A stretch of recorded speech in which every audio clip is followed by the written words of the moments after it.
Les obsèques de Linda de Souza ont eu lieu il y a quelques jours maintenant, le vendredi 6 janvier 2023.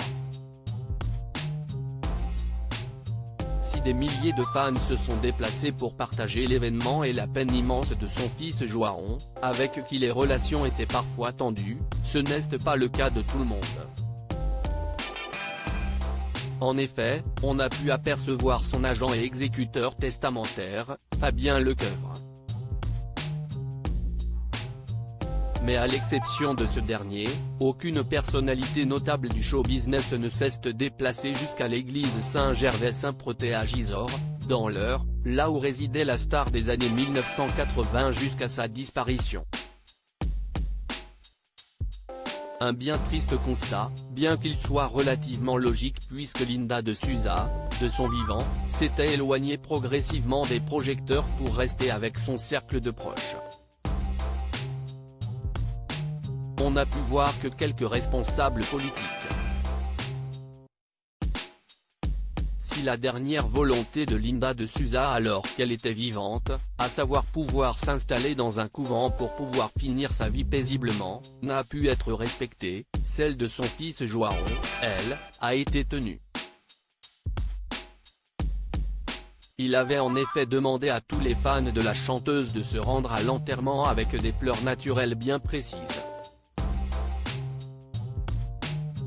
Rappelons que la star franco-portugaise est décédée dans la matinée du 28 décembre dernier, seulement quelques heures après avoir été admise aux urgences pour une détresse respiratoire, à l'hôpital de Gisors, 27. Malheureusement trop tard. Elle était atteinte du Covid-19 au moment de sa disparition, qui a provoqué une vive vague d'émotions et d'hommages en tout genre. Celle qui avait également fait une tentative de suicide dans sa jeunesse a fini par s'en aller. Elle voulait s'en aller, elle était malheureusement malade depuis quelques semaines, quelques mois.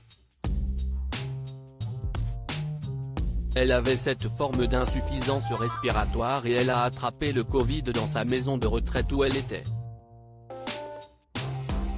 Et elle a été transférée ce matin, un peu tard à mon sens, avait ainsi déclaré son agent sur l'antenne de BFM TV.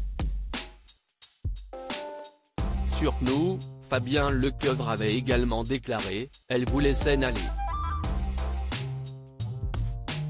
Elle m'avait demandé la semaine dernière de lui trouver un couvent, elle était devenue très religieuse, elle faisait ses prières pratiquement toutes les 2 heures. Elle voulait que je la mette dans un couvent pour avoir une retraite religieuse et finir son existence comme ça. Malheureusement, je n'ai pas eu le temps puisque la maladie a été plus forte.